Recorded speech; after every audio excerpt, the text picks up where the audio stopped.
All right, let's talk about the DBQ. For anyone who's taken an AP history exam, you know it can feel like the final boss. And we're going to zero in on one of the trickiest parts, the skill that really separates the good essays from the great ones, sourcing the documents. I mean, really think about it. Of all the points on that rubric, there's always one that just feels slippery, the one that's hardest to lock down. Well, if you have one in mind, I can promise you, you are not the only one feeling that way. See? It's not just you. Even expert teachers and AP graders say that sourcing is a massive hurdle. Right after that super tough complexity point, sourcing is where students lose the most ground. But here's the good news. It's a code that can be cracked. And today, we're going to crack it together. So here's our game plan for today. We'll start with the challenge itself. Then we'll decode what the rubric actually wants from you. After that, I'll give you a fantastic tool, the HIPP method. And finally, we'll put it all to the test with 3 completely different historical case files. Okay, let's get right to the source, the College Board itself. Your mission, should you choose to accept it, is to explain how or why a document's details, its point of view, its purpose, the situation it was made in, is relevant to the argument you're building. And trust me, those 2 little words, how or why, they are absolutely everything. Let's make this crystal clear. On the left, you've got something that doesn't work. It's just a description. The poster shows workers. Okay, great. It's not wrong, but so what? It's not going to earn you the point. But look at the right. That's analysis. It connects the author being an eyewitness to why their story is such powerful proof for an argument. That move right there, that's the leap from summarizing to sourcing.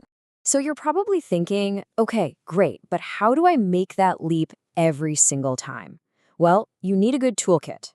So let me introduce you to your new best friend for the DBQ, the HIPP method. It's a simple little acronym, and it is a total game changer. HIPP stands for Historical Context, Intended Audience, Purpose, and Point of View. These are your 4 main ways to analyze a document. Now, and this is important, you don't need to do all 4 for every single document. Just pick one and do it really, really well. Let's see how it works. All right, time to put on our detective hats. Let's open our first case file. What we're looking at is something incredibly personal, super emotional, and written right in the thick of a history-making moment. I want you to just imagine this for a second. You're a soldier in the American Revolution. The year is 1777. You're at Valley Forge, and it is miserable. You're freezing, you're starving, and you miss home. So you pick up a pen and write a letter. This document is a direct window into that feeling. So our new toolkit, the HIPP method, how do we use it on something like this? Well, we start asking the right questions. For historical context, we have to think about the awful conditions at Valley Forge, the disease, the lack of food. For intended audience, think about it. A letter to his wife is going to sound way different than a report to his officer, right? For purpose, what's he trying to do? Is he complaining? Is he trying to sound brave? And for point of view, and this is huge, he's not General Washington thinking about grand strategy. He's a regular guy just trying to survive. And now we put it all together into one beautiful point-earning sentence. This links his point of view, a soldier, with the historical context, that awful winter, to explain why this letter is such powerful evidence. It transforms the document from just a letter into proof of the real human cost of war. That's the analysis we need. Okay, let's switch gears. For our second case file, we are doing a complete 180. We're moving from a private, personal letter to a very public, very political, and absolutely world-changing speech. The scene, it's 1945.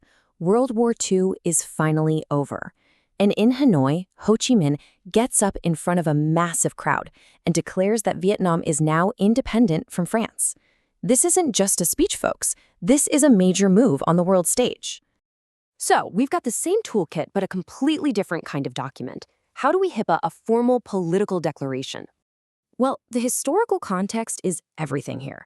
World War II just ended, leaving the old colonial powers weak. This was a huge opportunity. For intended audience, sure, he's talking to the people of Vietnam, but you better believe he's also talking to the US and other world powers, hoping to get them on his side. And that shapes his purpose. He's not just declaring independence, he's making a strategic plea for recognition. And of course, from his point of view, as a nationalist leader, he's going to hit hard on all the reasons French rule was so bad. Now look at how this sentence weaves it all together. It connects the historical context, the end of the war, to his purpose, which was to appeal to a global audience. He's cleverly using their own words about freedom against them to make his case. That right there is a perfect sourcing statement. All right, on to our final case file. And for this one, we're not even looking at words on a page. We're analyzing a visual document, a propaganda poster. These things are designed to send a powerful message in a single glance. So here it is, a Soviet poster from 1928. You see these smiling workers, men and women, walking to night school. On the surface, it looks optimistic, progressive, right? But you always have to remember, this is a state-sponsored message with a very specific goal. So how do you possibly HIPP an image? You have to look beyond what you see and think about the story it's trying to tell.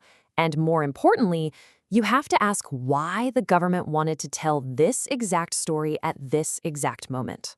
And for this document, we can actually look at the official scoring guide for the answers. The historical context, it was part of Stalin's big push for literacy. The audience, the general Soviet population. The purpose, to convince people that the state was making their lives better. And the point of view, well, it's a pro-government artist. Every single piece of this is designed to sell the state's message. And here's a sourcing statement that the College Board itself flagged as successful. See that key move? It connects the audience, the fact that it was made for public display, directly to its purpose, to show citizens all the great things the government was doing for them. It explains the poster's job.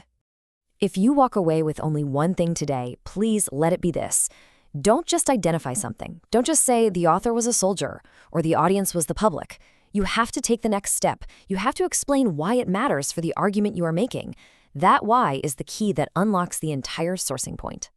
So there you go. You've got the HIPP toolkit. You know that the secret is all about explaining why it matters. You are fully equipped to go out there and source documents like a real historian. The only question left is which piece of history are you going to decode first?